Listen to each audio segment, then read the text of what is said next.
Assalamualaikum warahmatullahi wabarakatuh. Perkenalkan, nama saya Muhammad Muklis Ibrahim. Di sini saya akan menjelaskan tentang model keseimbangan CAPM.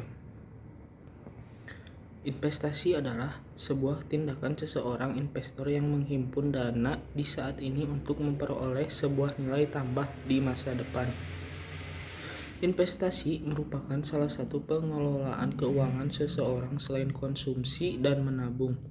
Dalam sebuah investasi tidak lepas dari istilah disebut portofolio. Portofolio diperkenalkan oleh Harry M. Markowitz yang merupakan seorang ahli ekonomi dan meraih Nobel Ekonomi pada tahun 1990 atas dasar risetnya yaitu portofolio teori. Harry pun dikenal sebagai bapak teori portofolio modern. Seorang investor dalam berinvestasi menghimpun atau mengombinasi dua atau lebih jenis investasi dengan tingkat risiko dan imbal hasil yang berbeda-beda dalam jangka waktu tertentu dengan diharapkan untuk mendapatkan keuntungan semaksimal mungkin dengan risiko yang kecil disebut portofolio. Investasi bertujuan untuk mendapatkan keuntungan di masa depan. Tentu sebuah risiko hal yang sangat diperhatikan oleh seorang investor.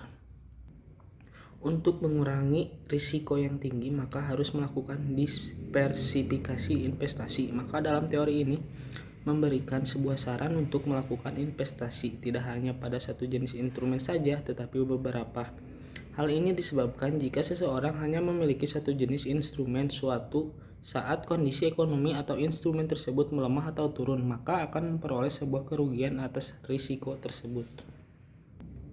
Dalam perkembangan portofolio ini, maka ditemukan sebuah model yang dapat digunakan sebuah investor dalam menentukan pilihan untuk berinvestasi atau strateginya. Pada pertengahan tahun 1960-an, Shep, Lindner, dan Mosin mengenalkan sebuah model keseimbangan portofolio yang disebut Capital Asset Pricing Model atau CAPM.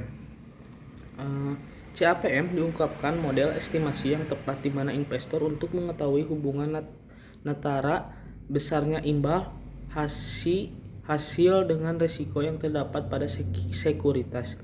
Tujuan CAPM sendiri ini untuk menentukan besarnya tingkat pengembalian yang diharapkan expected return dari investasi yang beresiko.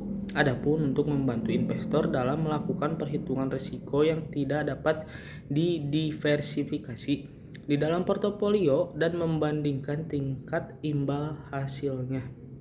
Menurut Bodikane dan Markus 2014, CAPM adalah kumpulan prediksi mengenai keseimbangan perkiraan imbal hasil terhadap aset yang beresiko. Maka fungsi utama dari CAPM adalah sebagai tolak ukur dalam mengevaluasi tingkat pengembalian suatu investasi dan membantu investor dalam memprediksi harapan imbal hasil dari suatu aset yang tidak ataupun belum diperdagangkan di pasar. Untuk menggunakan metode CAPM sebagai perhitungan, maka terdapat asumsi dasar untuk menggunakannya. Yang pertama, inflasi tidak terjadi. Pajak pendapatan pribadi tidak terjadi. Yang kedua, investor sebagai price taker. Yang ketiga, pasar modal dianggap dalam kondisi equilibrium atau seimbang. Yang keempat, semua aktiva yang dimiliki dapat dipecah menjadi bagian yang lebih kecil dengan tidak terbatas. Yang kelima, semua aktiva dapat dipasarkan secara likuid sempurna dan tidak ada biaya transaksi. Yang keenam, penjualan pendek diizinkan. Yang ketujuh, semua investor meminjamkan atau meminjam dana dengan jumlah tak terbatas pada tingkat suku bunga bebas risiko. Untuk melihat suatu hubungan risiko dengan imbal hasilnya, CAPM melalui Capital Market Line atau CML dan Security Market Line atau SML. CML menggambarkan suatu keadaan pasar yang seimbang atau equilibrium di mana berhubungan dengan ekspektasi imbal hasil dan risiko, sedangkan SML adalah hubungan ekspektasi imbal hasil dan risiko terhadap sekuritas.